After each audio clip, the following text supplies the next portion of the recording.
आज हम बात करेंगे मध्य प्रदेश की सेवड़ा विधानसभा सीट की और इसका हम एक साइंटिफिक डेटा ड्रिवन एनालिसिस करेंगे। ये एक ऐसी पड़ताल है जो आंकड़ों के जरिए हमें बताएगी कि इस बेहद दिलचस्प चुनावी मैदान में आखिर हर एक वोट इतना कीमती क्यों है और कैसे जीत और हार के बीच का फासला बहुत मामूली हो सकता है। तो सबसे पहले चलिए सेवड़ा की जमीनी हकीकत को समझते हैं। ये बुंदेलखंड का एक कृषि प्रधान इलाका है जहां जिंदगी और अर्थव्यवस्था दोनों ही मॉनसून की ताल पर चलती हैं। किसानों के चेहरे पर चिंता की लकीरें और उम्मीद की चमक, ये दोनों ही मौसम का मिजाज तय करता है। ये सिर्फ एक भौगोलिक क्षेत्र नहीं है, बल्कि ये लोगों की आकांक्षाओं और उनके संघर्षों का केंद्र है। देखिए, सेवड़ा में राजनीति का मतलब कोई बड़े बड़े वादे नहीं हैं। असल में ये रोजमर्रा की परेशानियां हैं। आप सोचिए, इंदरगढ़ में हालात ये हैं कि बारिश के बाद सड़कों पर नाव चलानी पड़ती है। पीने का साफ पानी, अच्छी सड़कें, खेतों तक सिंचाई का पानी पहुंचाना, ये सारी चीजें आज भी सच कहूं तो एक दूर के सपने जैसी हैं। और जब लोकल लेवल पर रोजगार नहीं होता तो युवाओं के पास सिवाय पलायन के और कोई रास्ता बचता ही नहीं है। तो यही वो माप कह सकते हैं, जमीनी मुद्दे हैं जो यहाँ की पूरी सियासत का रुख तय कर देते हैं। तो चलिए इस पड़ताल के सफर पर आगे बढ़ते हैं। हम देखेंगे कि 2558 वोटों का अंतर आखिर क्या कहता है। यहाँ जनादेश इतनी तेजी से क्यों बदलता है? राजनीतिक शक्ति के वो चार चेहरे क्या हैं? 90 दिन का ब्लूप्रिंट कैसे काम करता है? और सबसे जरूरी बात ये समझेंगे कि शासन असल में जीत से पहले ही क्यों शुरू हो जाता है। तो कहानी की शुरुआत होती है 1 नंबर से। 2023 के चुनाव में जीत और हार के बीच का बस यही फासला सेवड़ा की पूरी राजनीतिक हकीकत को बयां कर देता है। 73.33%। ये कोई छोटा मोटा आंकड़ा नहीं है। 2023 में सेवड़ा के इतने मतदाताओं ने अपना वोट डाला। ये नंबर साफ साफ बताता है कि यहाँ के लोग अपने लोकतांत्रिक हक को लेकर कितने सजग हैं। वो चुपचाप बैठने वालों में से नहीं हैं, वो बदलाव के लिए वोट करते हैं। और ये है वो निर्णायक नंबर 2558। जी हाँ, बस इतने से वोटों ने 2023 के चुनाव का पूरा नतीजा तय कर दिया। सोचिए, 1 लाख से ज्यादा वोटों में से इतने से वोटों का हेरफेर किसी भी उम्मीदवार का भविष्य तय कर सकता था। यहाँ सच में हर एक वोट मायने रखता है। जरा इस चार्ट को देखिए। बीजेपी को मिले 31.14% और कांग्रेस को 29.32%। मतलब वोट शेयर में 2% से भी कम का अंतर। अब अंदाजा लगाइए, सिर्फ 1.5% वोट भी अगर इधर से उधर हो जाते तो नतीजा कुछ और होता, पूरी तरह से पलट जाता। ये लड़ाई पार्टियों के बीच से ज्यादा एक एक वोट को अपने पाले में लाने की है। तो इन आंकड़ों से हमें क्या संकेत मिलते हैं? देखिए, 3 बातें बिल्कुल साफ है। पहला, चुनावी गणित। यहाँ के 21% एससी वोट और ओबीसी वोट बहुत निर्णायक हैं। इनको साधे बिना जीतना लगभग नामुमकिन है। दूसरा, एजेंडा। राष्ट्रीय मुद्दों से कहीं ज्यादा यहाँ पानी, सड़क और रोजगार जैसे स्थानीय मुद्दे असर डालते हैं। और तीसरा, प्रयास।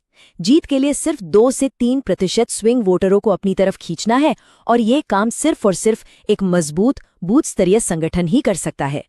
और यहीं आकर चुनावी रणनीति को हमारे संवैधानिक मूल्यों से जुड़ना पड़ता है। देखिए, सार्वजनिक भाषण के साथ एक बहुत बड़ी जिम्मेदारी आती है।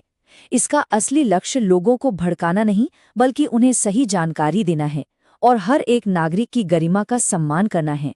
एक स्वस्थ लोकतंत्र की असल में यही तो पहचान है। अब एक बड़ा सवाल ये उठता है कि सेवड़ा में जनादेश इतनी तेजी से आखिर क्यों बदलता है? इसका जवाब इसके चुनावी इतिहास में ही छिपा है। यहाँ के मतदाता किसी एक पार्टी से बंधे हुए नहीं हैं और यही बात इस सीट को इतना ज्यादा प्रतिस्पर्धी बनाती है। इस टाइमलाइन पर एक नजर डालिए।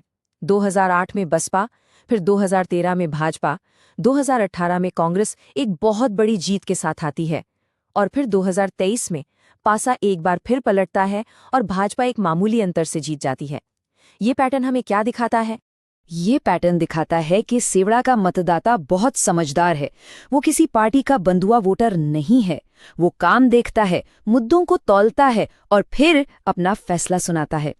यहाँ हर 5 साल में अपनी परीक्षा देनी होती है। वोट कमाना पड़ता है, ये विरासत में नहीं मिलता। अगर हम 2023 के मुख्य मुकाबले का विश्लेषण करें तो तस्वीर और भी साफ हो जाती है। एक तरफ कांग्रेस के उम्मीदवार की स्थानीय पहचान और एससी समुदाय से उनका जुड़ाव, ये उनकी बड़ी ताकत थी। वहीं दूसरी तरफ बीजेपी के पास सत्ता का फायदा था, एक मजबूत संगठन था और संसाधनों की कोई कमी नहीं थी। ये एक तरह से जमीन से जुड़े नेता और एक शक्तिशाली संगठनात्मक मशीनरी के बीच की लड़ाई थी। तो फिर सेवरा जैसे जटिल चुनावी मैदान में एक असरदार अभियान कैसे बनाया जाए? इसके लिए हम एक रणनीतिक ढांचे का इस्तेमाल करते हैं, जिसे हम चतुर्मुख सिद्धांत कहते हैं।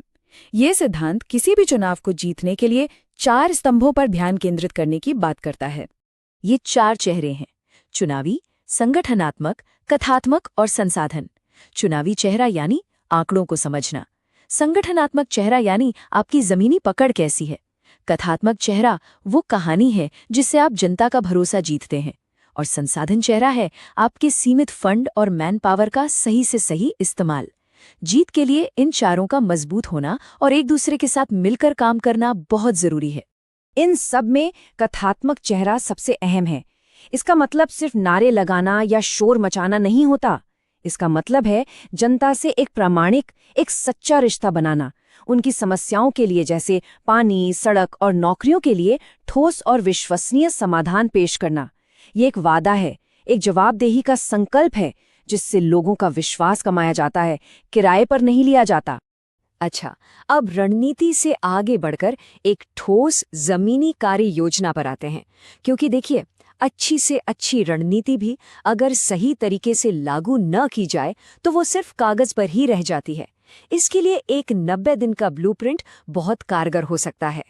इस ब्लूप्रिंट को 4 चरणों में बांटा गया है। पहले 30 दिन नींव बनाने के लिए हैं, मतलब टीम बनाना, लोगों की समस्याएं सुनना। अगले 30 दिन जनसंपर्क के लिए, घर घर जाकर मिलना, शिकायत शिविर लगाना। फिर अगले 15 दिन अभियान को तेज करने के लिए, इसमें पदयात्राएं, सोशल मीडिया पर सक्रियता शामिल है। और आखिरी के 14 दिनों का सिर्फ एक ही लक्ष्य होता है, हर एक वोटर तक पहुंचना और उन्हें मतदान केंद्र तक लाना। और हाँ, इस पूरी प्रक्रिया में एक बात का ध्यान रखना बेहद जरूरी है, और वो है भारत के गोपनीयता ढांचे का सम्मान। किसी भी वोटर का पर्सनल डेटा इस्तेमाल करने से पहले एक तो आपका उद्देश्य साफ होना चाहिए, और दूसरा उनकी सहमति लेनी बहुत जरूरी है। इस जानकारी को आप समझे कि उसी सम्मान के साथ संभालना होता है जिस सम्मान से उनके वोट को देखा जाता है। आखिर विश्वास बनाने के लिए पारदर्शिता पहली शर्त है।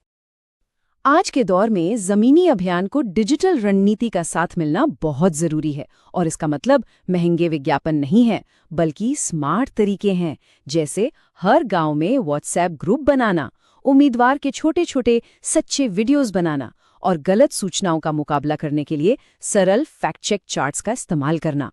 और हाँ, जो लोग स्मार्टफोन इस्तेमाल नहीं करते, उन तक पहुंचने के लिए स्थानीय रेडियो और SMS का इस्तेमाल करना भी उतना ही जरूरी है। अब हम इस विश्लेषण के अंत की ओर बढ़ रहे हैं, और यहाँ एक बहुत महत्वपूर्ण बात समझनी है। चुनाव जीतना एक पड़ाव है, ये मंजिल नहीं है। राजनीति का असली मकसद सिर्फ चुनाव जीतना नहीं, बल्कि शासन की जिम्मेदारी को समझना है। और ये काम चुनाव जीतने के बाद नहीं, बल्कि प्रचार के दौरान ही शुरू हो जाता है। तो हमारा निष्कर्ष बहुत सीधा है। जनता का जनादेश कोई स्थायी संपत्ति नहीं है, ये कर्ज है, एक अमानत है जो 5 साल के लिए सौंपी जाती है। और इस कर्ज को चुकाने का सिर्फ एक ही तरीका है: काम, प्रदर्शन और जवाबदेही। हर 5 साल बाद आपको फिर से जनता की अदालत में जाना होता है और अपने काम का हिसाब देना पड़ता है। तो अंत में सवाल ये उठता है, क्या जीत अंतिम लक्ष्य है, या फिर असली काम की यानी जनता की सेवा की बस एक शुरुआत? इस एक सवाल का जवाब ही किसी भी नेता या किसी भी राजनीतिक दल का भविष्य तय करता है। यदि आप एक जन केंद्रित नेता बनना चाहते हैं और अपने क्षेत्र को आगे ले जाना चाहते हैं, तो संपर्क करें blueprintstrategies.ai पर, ईमेल करें mgr@blueprintstrategies.ai पर, या 08042041602 पर कॉल करें। हमारा मकसद है राजनीति से परे उद्देश्य।